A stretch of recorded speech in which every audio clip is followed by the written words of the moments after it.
Good morning, my name is Kimberly Rodriguez. My name is Zayden Vital. My name is Juliana Guerrero. And my name is Cynthia Churro. Throughout history, slavery has been the backbone of many societies. In 1865, it was abolished in the U.S., and soon after, many people stopped using slavery. Or so we thought. Human trafficking is the buying or selling of humans for forced labor or sexual misconduct, or in other words, modern-day slavery. Yemen, a country located in the Middle East, that has been declared by the UN as being in a humanitarian crisis. According to Al Jazeera English, there are two factions, the Houthi armed forces and the Yemeni government, both who believe they should be controlling Yemen, and thus started a civil war that has been going on since 2015. Yemen and human trafficking come together to form a research question. To what extent does the humanitarian crisis affect human trafficking rates in Yemen, in which we are saying that it increases human trafficking rates? Victims of human trafficking are abused in terrible ways. Whether they are sexually abused or kept in unclean conditions, this can cause them to catch illnesses that affect the greater population. This year alone, there have been 500,000 cases of cholera this year, and 2,000 people have died since April. As said by the Middle East Monitor, over the past 4 years, which has been the duration of the civil war in Yemen, Saudi Arabia has enlisted thousands of Yemeni soldiers, including children, using human trafficking networks.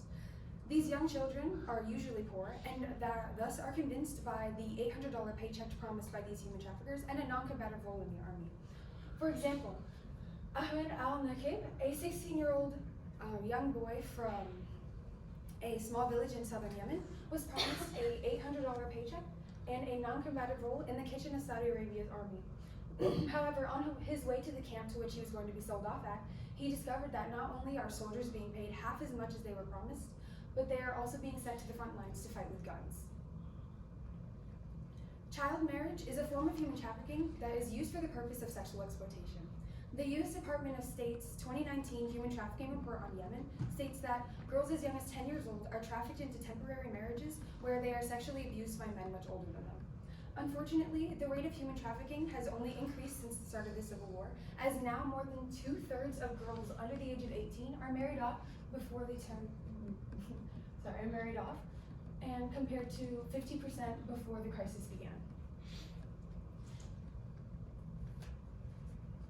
شوف عن نفسي ما رديت إلا زوجي، يعني لما يديني كلمة ما عرفش أتحمل، الشنقة دوخة، يعني هذا كله سبب الزواج المبكر وقلة التوعية عندنا.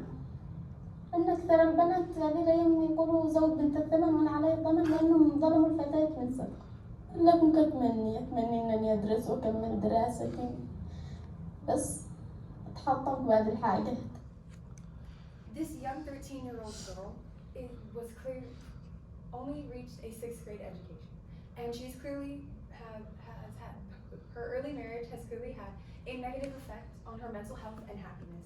As in the beginning of the video, she mentioned that she had attempted suicide, but her husband stopped her. Post-traumatic stress disorder, cognitive impairment, memory loss, depression, and even suicide are common among human trafficking survivors. So even if they do make it out of this terrible situation, these psychological after effects may cause them to become a danger to themselves or the people around them. Now, most citizens in Yemen live in poverty, which are unfortunately the main victims for human trafficking. This could include sales of organs, prostitution, and even forced labor. Compared to previous years, Yemen's poverty rates have increased by a tremendous 60%. As shown in the visual here, human trafficking has proven to be a low-risk, high-reward way of receiving profit. Now, it's very lucrative and not much of a trade-off, with almost nothing required to invest and much room for profit. Due to this popularity, most poor cities in Yemen thrive off of this human trafficking money. As seen here, 47% of people living in extreme poverty are 18 years or under. This is because younger people living in Yemen are easier to influence and much more likely to pay ransoms for their freedom. According to UNICEF, in some parts of Yemen, the economy is solely based off of trafficking. For example, in Harad, a small town in Yemen, trafficking and smuggling money make up around 80% of the economy. Now, the most vulnerable to human trafficking are migrant workers who seek new jobs in the Gulf states. They're usually oblivious to human trafficking, So they're caught in groups and taken back to Yemen, where they're either forced to pay ransoms or forced to work in labor camps. Furthermore, it was recorded by the Human Rights Watch that the use of torture against migrants is highly profitable. Migrants who spoke to the Human Rights Watch said that their family members and friends paid ransoms for their freedom, ranging from $200 US to over $1,000 US. The Human Rights Watch also spoke to a trafficker who negotiates these ransoms. He claims to make around $1,300 US per migrant family. Human trafficking is divided into 3 categories in which we call tiers. Tier 1 being the best tier, meaning that the government does all that they can to prevent the trafficking, and eventually dropping into Tier 3, which means that the government is attempting to prevent the trafficking, but unfortunately is not succeeding. Yemen is categorized under special case, meaning that the government is not only unaware of the trafficking, but does nothing that they can to stop it. This is due to the fact that there are no laws preventing human trafficking in Yemen. This graph shows the states in the US that either require or encourage the posting of the National Human Trafficking Hotline information. It has been proven that states that that are colored have lower human trafficking rates than states that don't. For example, Florida has one of the highest human trafficking rates in the entire world, as opposed to North Carolina or Oklahoma that encourage or require. This proves that if Yemen did a solution that could easily as easy as required or encourage the posting of the National Human Trafficking Hotline information, their human trafficking rates will go down. Education is the best way to not only lower human trafficking rates, but also lessen the extent of the war.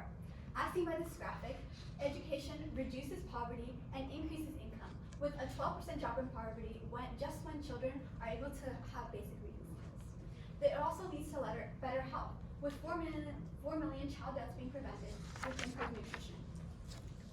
Schools are where to learn basic information, from what 3 + 3 is to the dangers of smoking. Through education, Yemeni children can learn what human trafficking is and how to not fall into modern-day slavery. However, with the war going on, many schools are not able to remain open. According to this graphic, 1,600 schools remain closed, there have been 52 attacks on schools, and 387,000 children are unable to resume school.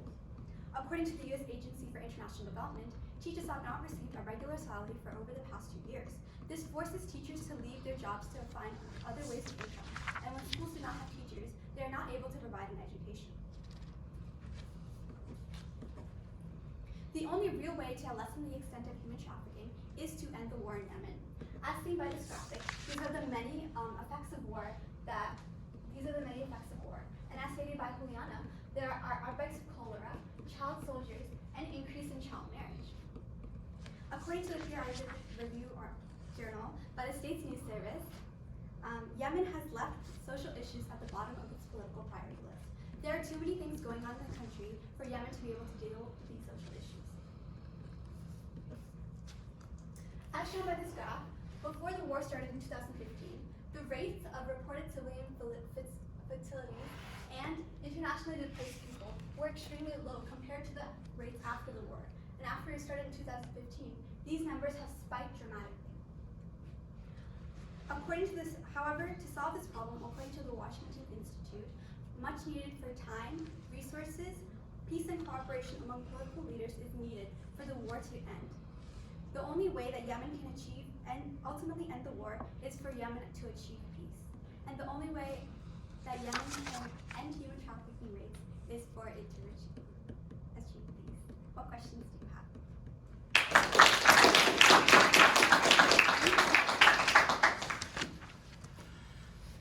All right, perfect. You're good. All right, we'll start with Zayden.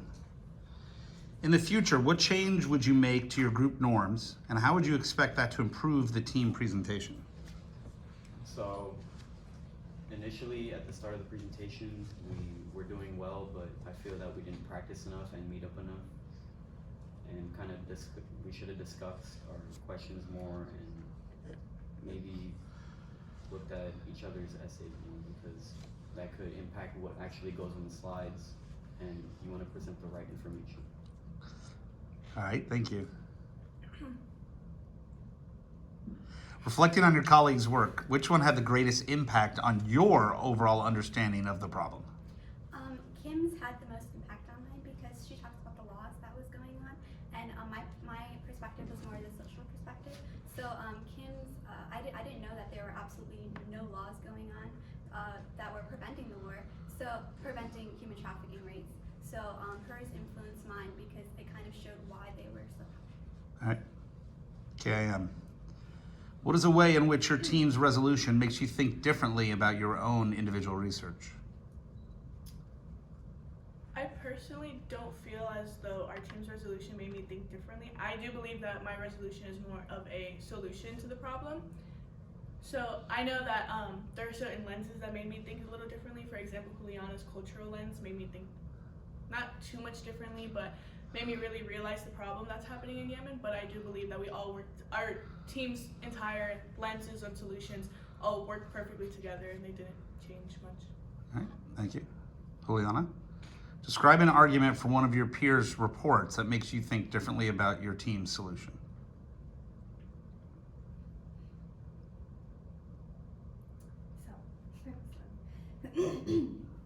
There's an argument from Hurlias that says that we need to educate the children better, and that's how human trafficking rates would be decreased. And it made me think differently about my lens because my lens is cultural. So I was thinking about like if we were going to go further than just this presentation. I was thinking about how educating Yemeni children would be different than educating children from per se Florida or the United States overall, because our cultures are very, very different, and we would have to take different approaches to getting the message across and making sure that they practice the right things to avoid human trafficking. You're done.